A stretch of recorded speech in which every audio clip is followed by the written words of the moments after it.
Female genius. Hi, geniuses. Welcome back to the Female Genius Podcast. Guys, this was supposed to be a very different episode. I was going to start the episode and being like, guys, my life is so hard. I'm so busy. I can't manage everything, but I'm so grateful. And here are my tips for discipline. But so much shit has happened in the space of 3 days that we're going to have to do a 360. We're going to have to... You guys can hear about my life on my TikTok or my personal YouTube, which I keep claiming to post vlogs on, but I'm not going to. But guys, I've been really into solo hobbies because I am so busy that I have to be so intentional about my look at me saying I'm not going to talk about myself and then proceeding to talk about myself. But let me finish this point. Because I'm so busy at this current point in time, I have to really prioritize rest. That is really restorative for me. And in all honesty, that is playing Animal Crossing New Havens. So I've been playing that, like I've reset the whole game. Like I just went, boop, refreshed. I've been playing a lot of that. I've been playing a lot of Pokemon. And my justification is, if I can finish that damn Pokemon game before December and can prove to myself through dedication that I use my Nintendo Switch enough, then I can justify selling my current Nintendo Switch, getting the Nintendo Switch 2 so I can play the new Fire Emblem. Okay, but my point in making that is I want to do a lot of like little mini gaming vlogs while I talk about some of the things that I'm going to talk about now, because this episode is, I feel like I always have really random off-sprout episodes that don't match like the overarching like kind of like neuroscience, self-development, reading kind of theme of the podcast. And it's just my brain is thinking about this too much that I need to find a medium to articulate this in. And also I make a lot of like really like gaming, anime, book analysis and comic book analysis on my TikTok, and I kind of want to expand that to longer form content, but I don't think the podcast is the place for it. Anyway, everything that's going on in the world, okay? Guys, the Louvre got robbed. Somebody in 2025 stole hundreds of millions pounds worth of crown jewels from the Louvre in broad daylight. Which leads us on to the topic of this episode. If you have met or spent 10 minutes in my presence, because I am such a yapper, you will know I have love for many things. But in particular, I have a very, very strong love for heists. This started when I was 15 and I played an episode game that I cannot remember. And then it spurred me on to watching all of the Ocean 11's films in the series, Ocean 11, Ocean 12, Ocean's 8. Like, I just became so enthralled with heists. And then I read Six of Crows, which is one of my favorite book duologies that I've ever read. I have bought it for majority of my friends who are into reading. Every time somebody's like, I need a book that gets me to reading Six of Crows. You know, I'm so obsessed with it. And I honestly think the undercurrent theme here is heists. And so in today's episode, we're going to be breaking down some of the most famous heists in history. And also another very interesting point that I want to kind of go over today is what makes heists a very acceptable form of crime. Why do we love it? Why do we love movies made after it? Why do the people that conduct heists become mini celebrities and upheld as in glory by the working class? So we're going to also talk about anti-establishment movements as well. So welcome, guys, to this very novel but absolutely still pure genius episode of the Female Genius Podcast. Let's talk about the heist that happened this Sunday. It happened Sunday, the 19th of October. I'm recording this Wednesday, the 22nd of October. I'm going to try and tell these stories in the most entertaining, dramatic way I know possible. So Sunday morning, October 19th, 2025, okay? The Louvre Museum has just opened. Welcome visitors, okay? The Louvre is one of the most famous museums and art galleries in the world. People travel for hours on planes, on boats, on cars, on trains, just to go inside the Louvre, okay? It's incredibly, incredibly famous and notorious and busy as fuck. No matter what time of day you're going, but no matter what time, it's super duper busy, okay? And so people are coming in like, bonjour, comment ça va bien, merci, et toi? You know, Alex, je voudrais voir le Mona Lisa, and like things like that. And this is the moment where at least 4 thieves, we don't know the exact number, but police are presuming 4 thieves struck the Louvre, okay? They used a vehicle-mounted ladder or a basket lift, essentially. So if you look, there's pictures on the news of the ladder is still there. It's still there. And they use it to climb up to the first floor and enter a window into the gallery of Apollo where all of these jewels were being kept to bypass ground security. Cool. They used disc cutters, okay? Like whatever you're thinking a disc cutter is from like James Bond or Mission Impossible or Totally Spies, that is exactly it. Okay, that is the exact image. Like it's correct, okay? They use those disc cutters to break open the glass and they snatch a bunch of really, really expensive jewelry and jewels and a crown.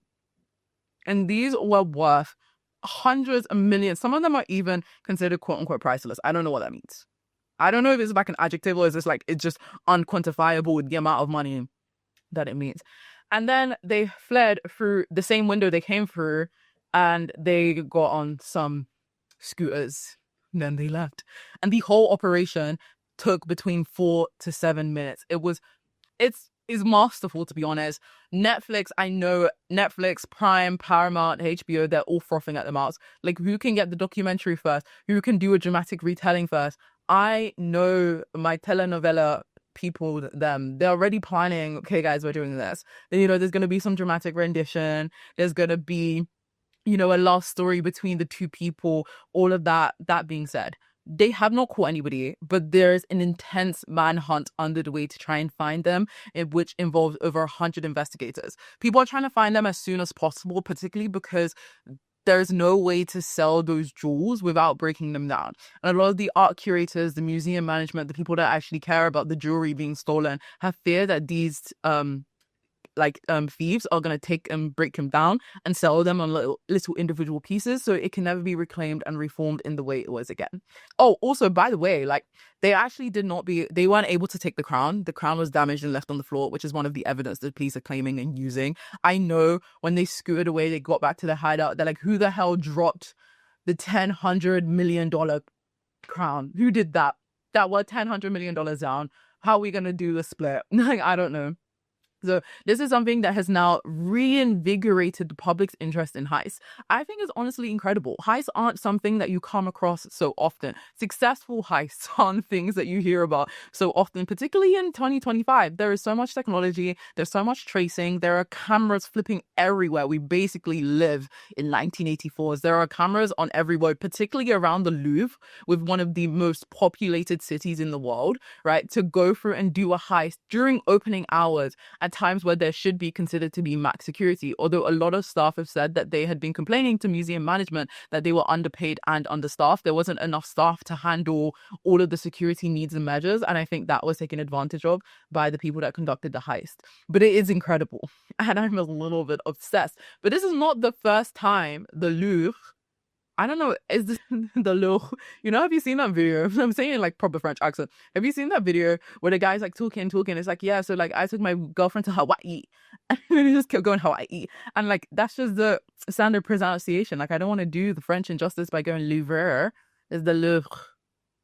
Anyway, not the first time the Louvre got robbed, because in 1911, the famous Mona Lisa also got robbed in a way that is almost simplistic and less genius and kind of like really fucking hilarious as well. And so this happened in 1911, and this guy called Vincenzo, who was an Italian handyman that lived in France and Paris at the time, and he used to work for the Louvre. Basically, on August 21st, 1911, okay, Vincenzo hid inside, after his shift closed up, he hid inside a museum storage closet overnight. Like, he just found a place, he hid there overnight. When the museum was closed the next morning, he like literally walked out. He went to the painting, literally removed it out the frame, took it, rolled it up, put it in his handyman clothes, and then walked out undetected. It was so low key that people did not notice that the Mona Lisa had gone missing for a good 24 hours. Okay. It was incredible. And this took the world by storm. At the time, the public was absolutely captivated about the thievery of one of the most famous paintings in the world. In fact, the public was so captivated that the Mona Lisa, or the frame of the Mona Lisa, continued to get an overwhelming amount of visitors, even though it didn't exist. That's how obsessed they were at the heist. I don't know what people were thinking, like maybe they can crack the clue, maybe they can see the code, I don't know, but the world was so obsessed with the guy that stole the Mona Lisa.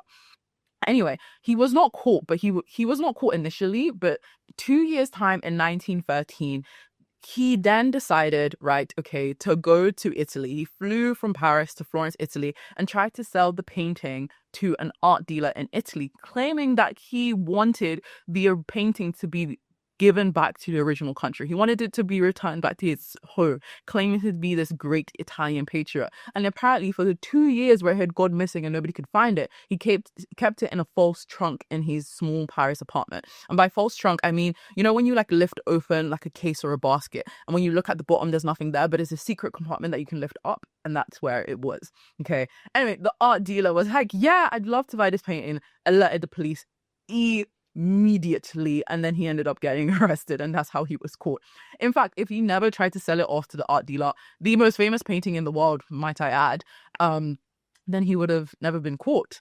But because he's intentional, his motives were patriotic, he got a lot of sympathy in Italy, and so he served a very light sentence, even though he robbed one of the biggest galleries and one of the most famous paintings in the world. They were like, yeah, like, but you were doing it for your country.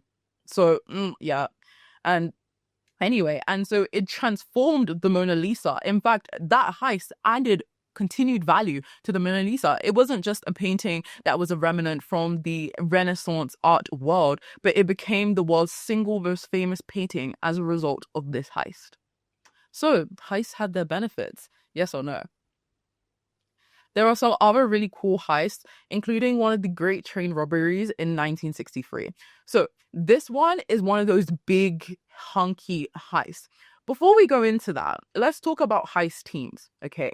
So heist teams in different TV shows and medias or books or whatever medium you're reading it tend to have, you know, there's different archetypes that you see in each of these ones. You have the brain, the leader of the operation, the person planning it, the mastermind, the person that has all the plans, that's recruiting the people. They know what they're going to get. They know the target. They selected the target, and they're leading everybody based off of their individual skills. You have somebody who is a costume master, who sneaks in, who infiltrates, who gets to know the area very well, who becomes friends with the management of the museum, all of these different things. They are the man on the inside. One of my favorite tropes is when the man on the inside you think is like against them, and then the next minute they flip around and they're like, whoa, like you were on our side the whole time. There's always a man on the inside. Okay, there's always a man on the inside. Okay, you have somebody who is the technical expert, whether it's with computers, whether it is with bombs, weapons, gadgets, chemical things, whatever. They are the expert that utilizes their scientific or engineering knowledge to allow the heist to go through. This is particularly important in heists where there are vaults, because vaults are notoriously tricky. I love vaults as like a storytelling device, because going in and taking something and walking out, there's less stakes. But a vault adds time stakes, it adds complexity to the mission, it just adds a lot of tension to the story, which I really like. It adds an added layer to show, number one, the brain or the mastermind's intelligence, and it also, number two, it provides added need for certain skills in the group. I also think there's like added tension because there's always 2 or 3 people that go into the vault, and usually those 2 or 3 people used to be friends, or they have some kind of flirtation going on, or they're super duper funny. Those are the typical things. Then you have the driver, the getaway driver, the one where they run in and they are the people that are going to be evading the police, going forth, you know, basically those are like particular very specific tropes. And I think most, you know, heist stories deviate and like formulate that. So when they do the Louvre Netflix documentary, or like, you know, the inspired TV show, I really want to know who got what role in the team. Do you think they had romance in the team? Do you think if you had a heist team, okay, would you want your friends to be in your heist team? Because I have some friends that I can't have in my heist team because I know they would mess up. Like, I just know they would get too nervous, their moral code is too high, they'd write to the police, or they'd like fall in love and piss me off. Not with me, but with somebody else in the group, you know, but then that adds tension. Also, another question that's come to my mind is, what is the soundtrack to your heist? You know, were they listening to Zara Larsson as they were zooming off in the scooters, or many men wish death upon me? That's what I would listen to as I ride off in my scooter in the night. Also, you know what? I'm asking a lot of questions. Let's hear about the next heist. So the Great Train Robbery in 1963 was conducted by a 15-man gang led by Bruce Reynolds, right? So basically, they intercepted a Royal Mail train in Buckinghamshire in England, right? They use this insider information and they rigged the trackside signals to force the train to stop. Okay, they boarded the train, assaulted the driver, whose name was Jack Mills, and he suffered very severe head injuries and he like never recovered. It's quite sad. And they stole £2.6 million worth of things, which if we translate it or we take into account inflation and in today's time, that would be 60 to 74 million pounds today. That's how much they stole. Okay, but despite their considerable efforts and their damage of just the poor helpless train driver who was just trying to do his job, right, most of the gang were caught. But this is what I mean when who do you really want on your heist team?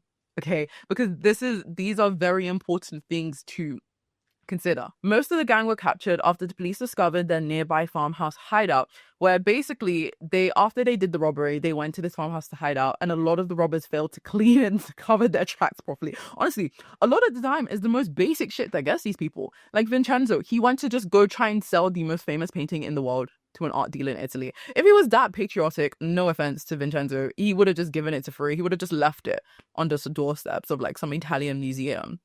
And that was the end of it. But he really wanted to get money for it. This is why I like, I raise my eyebrows at his patriotism. Again, basic knowledge. Why you're leaving fingerprints everywhere. So the robbers failed to clean the farmhouse and they left behind so much fingerprints that the police were like, this is a joke. Like, wow, like this, right? And there's also, infamously, they had a Monopoly board that they used to play the stolen money that they stole, a Monopoly board, and that was also there with a bunch of their fingerprints. So they were caught really, really, really, really fast, and they were given crazy long prison sentences for up to 30 years, which at the time was quite controversial, given the fact they didn't kill anybody, and maybe GBH, but I don't know much about the changes in law to know GBH or grievous bodily harm was a serious crime. They were just given 30-year sentences, which are sentences that are often reserved for murderers. Again, like with most heists that were conducted, this was received by the public with absolute fascination, right? The media had dubbed it at the time the heist of the centuries, and the robbers were treated like celebrities, right? This was amplified when two of the robbers, Charlie Wilson and not Charlie Wilson, like the guy that said, my first name is Charlie, not the singer, a different guy called Charlie Wilson, and most famously, Ronnie Briggs staged a daring escape from prison. Okay. Biggs fled to Brazil, where he lived a high-profile fugitive life for 36 years. He continuously taunted the British public police from Brazil and even had a recording of a song with the punk band Sex Pistols. Okay, absolute celebrity. And the public was captivated by their absolute audacity to flee, law and order, to rob for a bunch of money, to not clean their farmhouse, and then go, yeah, I'm going to be in Brazil and I'm also going to release a song with a famous band just to say F you to the police, you can't get me, right? And the robbers became anti-establishment folk heroes, a status that often overshadowed the violence inflicted on the poor train driver, Jack Mills. So that is, again, another example of a famous heist that captivated the public, and the people that conducted the heist, even after they caught, became modern day celebrities. If we look at the Mona Lisa heist, right, that heist gave Mona Lisa this pricelessness, this attraction to the public that is still continued, and there's still the reason why people flock to the Louvre to this day, right? Heists never really, beyond the initial thievery and people that might have been caught in the crossfires, unfortunately, they're never treated with this admonishment that other crimes are. It's absolutely fascinating. Again, one of big heist that was conducted in 2003, again dubbed the heist of the century. I mean, that was in 1963, so I guess it was a different century, but 2003, the Antwerp diamond heist, okay? And this was a robbery of the supposedly impenetrable vault at the Antwerp Diamond Center in Belgium. Guys, how could I do this episode and not talk about a vault? Okay, so the mastermind was this guy called Leonardo Notarbartolo. I practice. The funniest thing is people were like, I remember some people were like, you're so bad at pronouncing names. And I was like, but you guys don't understand that I practice before I do these episodes. Like, I'm in the mirror getting ready going, Leonardo Notarbartolo. And then I think I just get so enthralled with where my brain is going, and I'm trying to like, wait, this is a really good thought. Wait, this is a really funny joke. And then I just forget my practicing of names. I'm really, really sorry. Okay, so this mastermind, Leonardo, he posed as an Italian diamond merchant for absolute years, okay? He gained a tenancy at the Antwerp Diamond Center and gained 24/7 access to this building. He was playing the long flipping game, okay? He meticulously studied the security system, which included 10 layers of protection, right? A Doppler radar, a seismic center, a lot with 100 million possible combinations. What? Okay, he and his team, which were known as the School of Turin, bypassed it all using custom-made tools, shields to block heat sensors, and a hidden camera to record the vault's combination during opening hours. And they stole an estimated $100+ million in diamonds and cash. This is the type of heist you think is fake, okay? There is actually a Netflix documentary already, right, called Stolen: The Heist of the Century, which actually features Notarbartolo, like Leonardo himself, in the documentary, which is really, really incredible. And it kind of cements this crime as legendary status, because everybody after this crime was obsessed with how this mastermind did it. How did he come up with the idea? How did he execute the idea? The team, like the dedication to pulling off this crime to the point where he became a diamond merchant is incredible. And this is what I'm saying. He can't have done that for the money. He did it for the fucking love of the game. But did you know? They ended up getting caught. And always in the movies, in the books, in all of the examples we've seen, it's always a comically careless mistake. And I hope our friends that robbed the Louvre I say our friends, I need to be really careful because people can really come after me. I mean, friends is like a whatever. The guys that robbed the Louvre, the guys that robbed the Louvre on Sunday, okay, they could also make a comically careless mistake. Okay, Leonardo's accomplice dumped incriminating evidence near the scene of the crime. This included half-eaten sandwiches, diamond bags, and he was seen on the security footage by the side of a road just outside of Antwerp. A local resident found the trash and called the police immediately. Leonardo himself was arrested after he bizarrely returned to the scene of the crime. For what reason, I don't know. And he was sentenced to 10 years, but was released early on parole. And all of the people that convicted the crimes, like, again, weren't really seen as criminals. Yes, they did time. Yes, they were prosecuted by law. But again, the public's fascination with them was like, how did you pull it off? How did you do it? That's incredible. How did you plan it? What was your team like? Were there romances? What songs were you listening to when you were planning it? And this kind of leads me to this kind of anti-establishment agenda, or how people that commit heists essentially become heroes of the anti-establishment. And by establishment, I mean anything that refers to dominant entrenched power structures in society, right?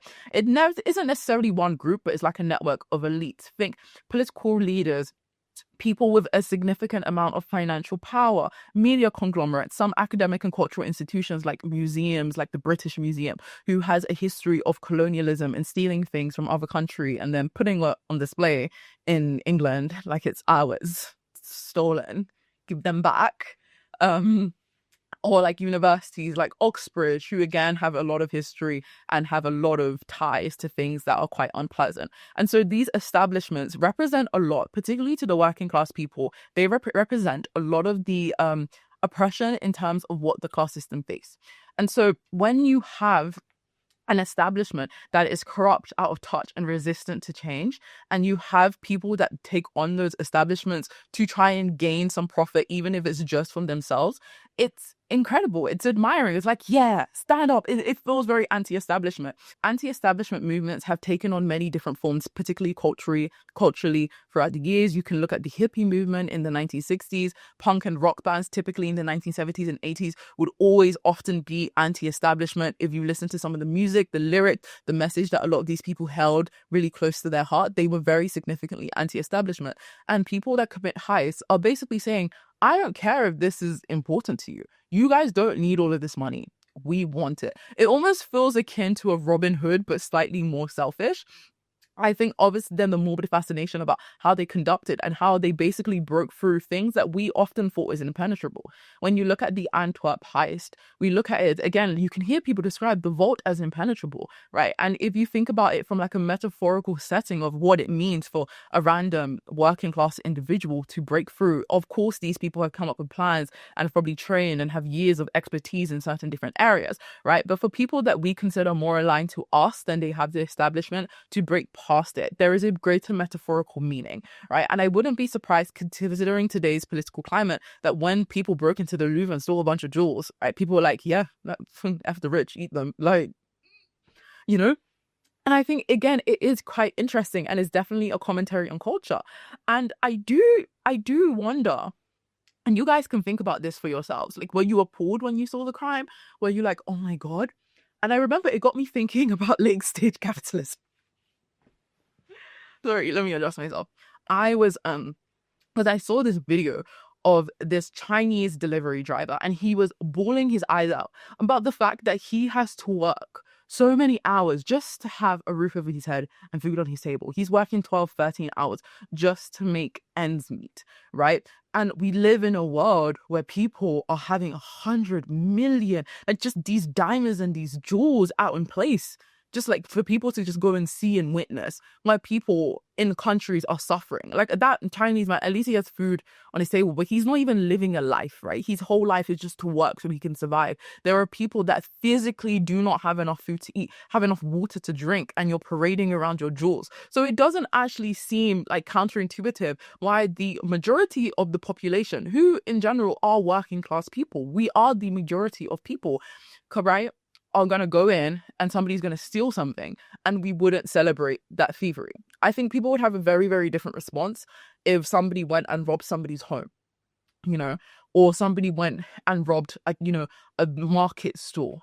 I think people would be like, that's so terrible. Crime is on the rise nowadays. This is so bad. When it's a big, massive establishment like the Louvre or the British Museum or the Antwerp Diamond Center, it means different things to people. It's no longer just this idea of stealing from a place. It is now, where are you stealing from and what does that place represent? And that violation of that place, what does that also mean to the people that they are coming from? That is the point I want to make. I think heists in stories and tales are always used to uplift the anti-hero. I think when you look and you analyze, they are always the perfect crime to give people, where the people that read it or watch it are never morally disgusted by it. Okay, majority of the population that are reading Six of Crows aren't going, how dare you, Cass? You know, Cass Brecker tried to rob a vault. Why? Like, they don't feel a type of way. It's, again, something to test the morality of the individual within confines that people still feel is digestible, morally acceptable, and sometimes morally astute and sound. I think it is quite interesting as a plot device. And I hope you found this episode interesting. This is a very random episode, but I felt like it was just in my mind. It was just in my mind. I have been unbelievably busy. I got a new part-time job. So Saturday, Sundays, I'm working. I have my master's during the week. And then obviously I'm trying to study. I'm trying to do the podcast. I'm trying to like upload TikToks. I'm trying to read. I'm trying to see my friends. I'm trying to have a life. I'm trying to think about my future, my careers. And I will admit, I am getting a little bit overwhelmed, but I'm taking it one day at a time, one step at a time, really trying to keep my health good, sleep good, mental health good. That's why I'm back on the Animal Crossing, guys. That's why I'm here. Okay. But most importantly, I love speaking to you guys. If you enjoyed today's episode, make sure you like, comment, and subscribe wherever you're listening. If you are watching or listening on Spotify or Apple Podcasts, make sure you hit the follow button, okay, so you can be updated when I come to give you guys weekly doses of genius, okay? And also, what I love more than a follow, what I love more than like, what I love more than anything in the world is if you were to share it on your story, to a WhatsApp group, to a bunch of different friends that you feel like would be really entertained. Hey, if you're going to have a new game tonight, if you're going to brunch, send the episodes so people can listen to this and have something to talk about. Talk about what roles you might do in a heist. Talk about if you think a heist is wrong. Talk about what heists mean about the anti-establishment and how that reflects our current political systems, guys. Or just talk about Six of Crows. That being said, thank you guys so much for watching, and I'll see you next time on the Female Genius podcast. Female Genius.